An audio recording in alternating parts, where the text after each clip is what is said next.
Bonjour, je me présente déjà, Grégory Avray. Voilà, c'est ma 13e année sur le Tour européen cette année. Je vais vous présenter mon sac avec tout ce qu'il y a dedans et il y a pas mal de choses. Je vais commencer avec le driver, donc c'est le nouveau G25 qui est sorti cette année. Je l'ai rapidement adopté, je jouais le G20 avant.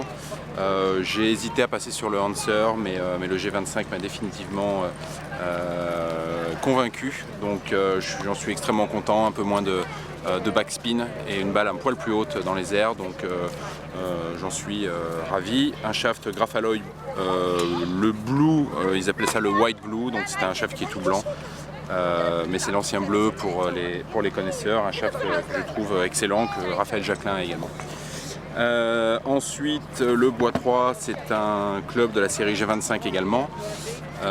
Donc la continuité de ce driver, super sensation, très belle tête en plus, un shaft qui là pour le coup est un Aldila, un NV, un RIP comme on l'appelle, voilà, j'en suis très content. Il y a probablement un poil plus de vie dans ce shaft et pour le Bois 3 notamment sur le sol, ça me convient complètement. Comme hybride, j'ai un Nancer pour le coup, avec le même shaft donc, que le Bois 3. C'est un 17 degrés, un club qui est évidemment extrêmement pratique, notamment dans le rough, dans des conditions un peu délicates.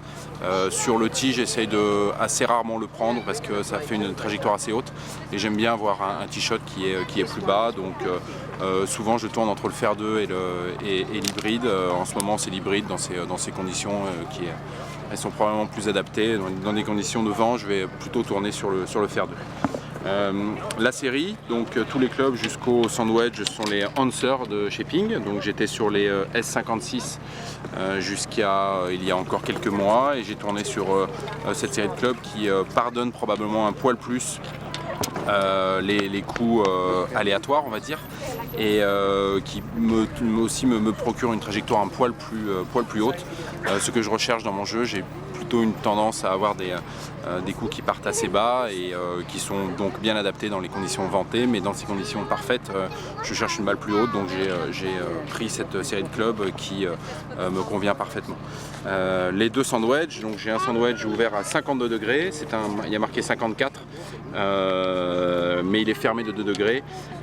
Pourquoi j'ai pas pris directement à 52? Parce que le bounce est un peu plus gros sur le 54, donc je peux le jouer dans les bunkers pour les longues sorties, et c'est un club qui a été fermé donc en 52 pour trouver ma distance de 52 que je recherche, et le 58 degrés qui est donc l'ouverture maximum de mon sandwedge, donc très ouvert. J'ai essayé d'aller vers le 59-60 degrés, mais j'avais des problèmes de précision et de hauteur, donc le 58 est parfait autour des greens.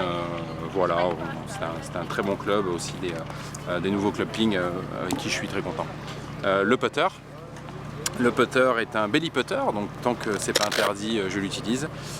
C'est également une nouvelle série de putters qui vient de sortir et je trouve cette série de putters extraordinaire, peut-être la plus belle évolution dans le putting depuis 15 ou 20 ans, avec premièrement un shaft et une longueur de club qui est ajustable avec ce système que certains peuvent connaître sur les bois, notamment le G25 qui est ajustable.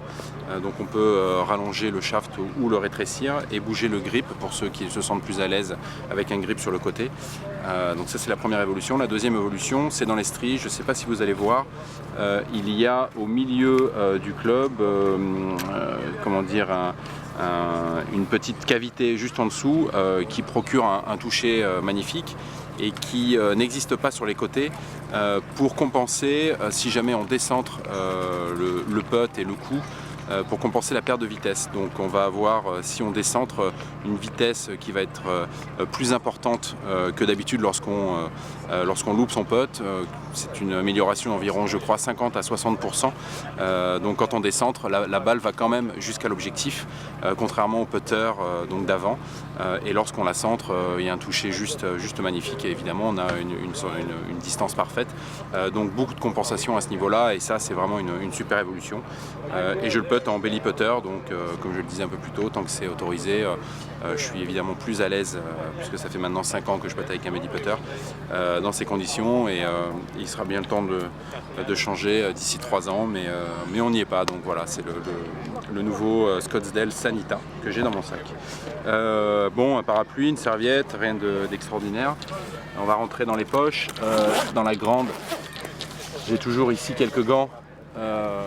Évidemment, au cas où celui que j'ai le matin ne soit pas parfaitement adapté, ou s'il commence à pleuvoir pour pouvoir changer, ou s'il fait trop chaud pour pouvoir également changer régulièrement. Le putting tutor dont je ne me sépare jamais. C'est un outil assez simple d'entraînement que je trouve hyper bénéfique. Voilà, c'est mis en place par DevPelts. Vous pouvez trouver ça sur internet.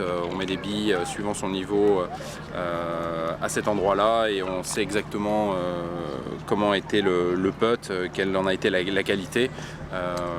Et voilà, on sait simplement si on a loupé à droite ou à gauche en étant aligné parfaitement. Donc on a un très très bon feedback, chose qui n'est pas forcément facile à avoir aux gants.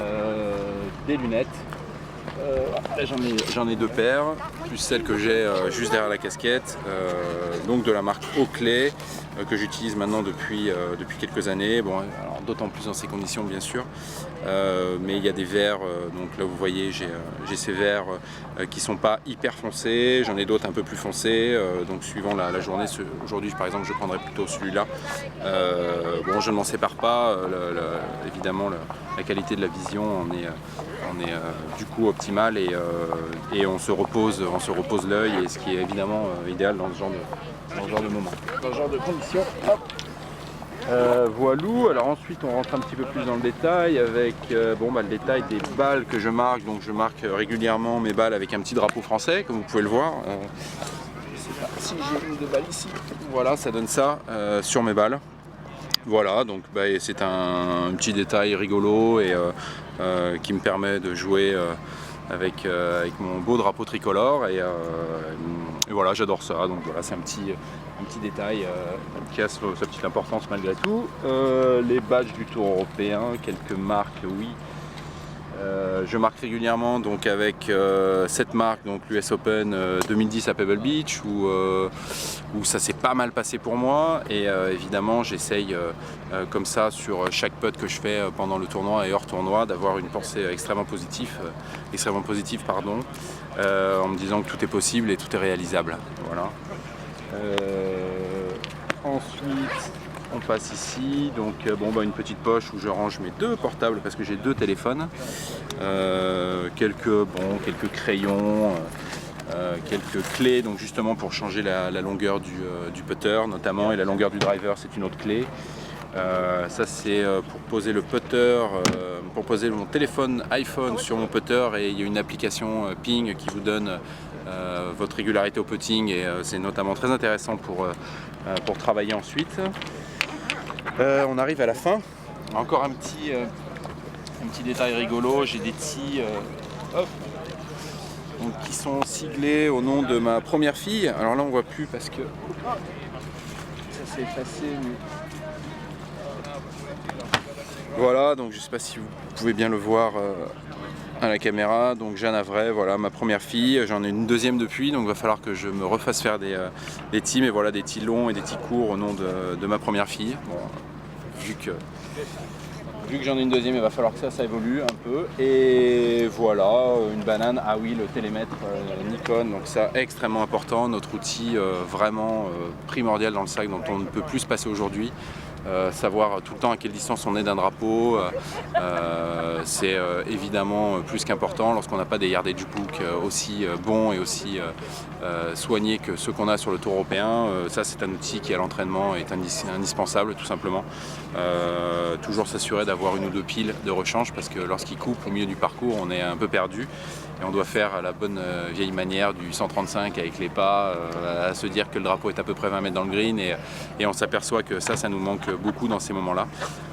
Donc voilà, j'en suis très content, très maniable, yard, mètre bien sûr, super autonomie, bon, bref, c'est un très très bon produit, voilà, je vous le conseille. Et voilà, c'est tout pour l'instant. C'est bon? Ah ouais, nickel, merci.